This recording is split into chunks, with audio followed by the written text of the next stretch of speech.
2 years ago, Insomniac introduced us to the world of Resistance: Fall of Man, a first-person shooter with unique weapons and an alternate take on our planet's history. On the eve of the PS3's second anniversary, we are again asked to join the fight against the Chimera in Resistance 2. Often when a sequel comes out, it's in an effort to cash in on the success of a previous title with little to no change to the formula that worked so well the first time. The question is, would Insomniac fall prey to sequelitis, or would they establish Resistance as a definitive franchise for the PS3? Resistance: Fall of Man focused on Nathan Hale, an American soldier infected with the Chimeran virus, and his journey to aid the British resistance against invasion.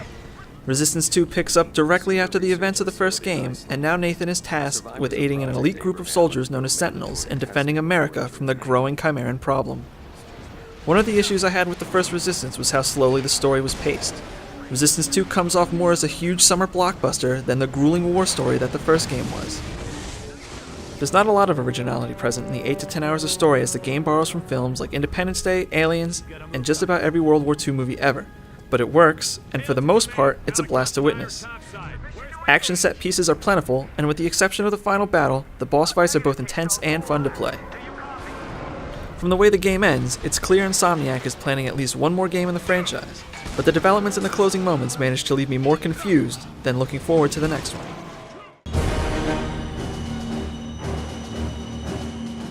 When I say you're supposed to be defending America, I mean it. Resistance 2 will have you traveling across the nation, defending places like Chicago, Twin Falls, Idaho, and the swamps of Louisiana, to name a few. Unlike the first Resistance, which while graphically impressive, had locations reminiscent of every other World War II shooter, Resistance 2's locales are both varied and visually impressive.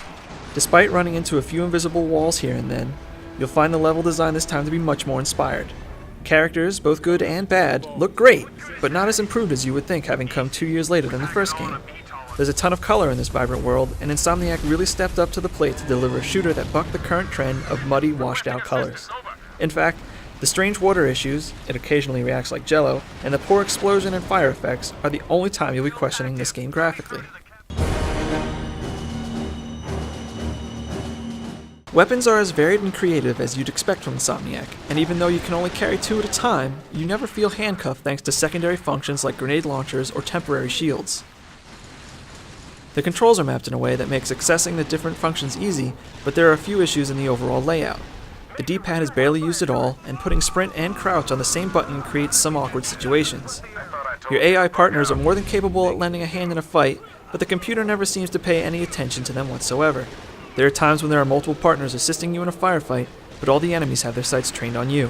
It can get a little frustrating at times, particularly when you're stuck repeating the same part of a battle over and over again.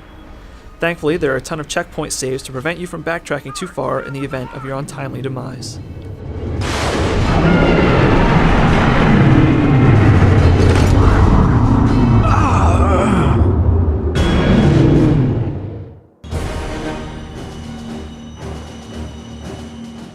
Resistance 2 offers some variation in multiplayer, which helps set it apart in a season of games vying for your online time. The most impressive thing about Resistance 2 Online is the ability to play with up to 60 people in any of the modes. There's hardly any lag at any point, and the battles are intense altercations where teams will be vying for the choke points of a level in order to cement a win. Aside from the gold standards of Deathmatch, Capture the Flag, and VIP, the game also offers a unique co-op mode where up to 8 people can team up as one of 3 classes to progress through an online alternate take on the story mode, gaining experience to improve their online persona. While the chance to play through the actual story with others would have been nice, you won't get tired of any modes offered here, as variety is the spice of life, and there's plenty of variety to be had with Resistance 2 Online. If the first Resistance was a taste of what Insomniac had to offer PlayStation 3 owners, then Resistance 2 is the main course. PS3 owners now have a defining first-person shooter franchise that even in a crowded gaming season is a must-own. The graphics are solid, the game plays incredibly well, and the story is a blockbuster of epic proportions. It'll be interesting to see where Insomniac goes from here, but I can tell you without a doubt, you won't want to miss it. Thanks for watching, and be sure to check out the full text review on Gamervision.com.